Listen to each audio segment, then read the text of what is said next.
You recently talked about a paradigm shift in how one should actually consider putting gold in one's portfolio.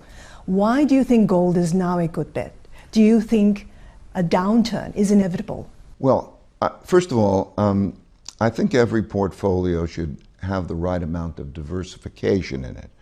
And so I'm going to approach the question as both a strategic asset allocation move to put gold in a portfolio that I believe it always should be a certain part of a portfolio because there's a certain environment that it diversifies the portfolio well and a certain environment to worry about. I also think that that environment is riskier, more likely recently now. And that environment is one in which it becomes very difficult to stimulate the economy, and there's a desire to depreciate the value of currencies. Now think about a bond is really the currency. So when one owns a bond or one owns a debt instrument, one is paid a pile of currency over a period of time.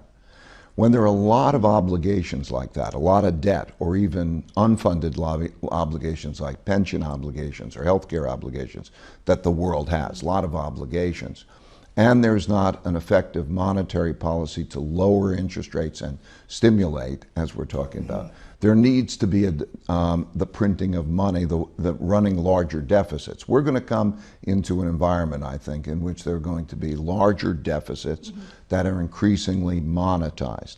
And in that kind of an environment, the currencies are depreciated. That's an easy way to get out of paying your IOUs. So just to be clear, you're expecting things to take a turn for the worst? I think that in an evolutionary way, over the next 1, 2, and 3 years, that there will be a turn for the worse. Yes, I think that there'll be an environment in which you're going to have excess capacity and debt restructurings and political issues entering into it. I think the elections that we're going to have in the United States will have an important bearing. It is a contrast or a conflict between the capitalists and socialists. I think we're going to see more of that. I think there's going to be an effect, a risk for capitalism and a need to Is a recession in the U.S. inevitable? Well, of course, recessions are always inevitable. The only question is when. And I think that... Do you see one coming? Yeah, I think that in the next 2 years, let's say prior to the next election, there's probably a 40% chance of a recession.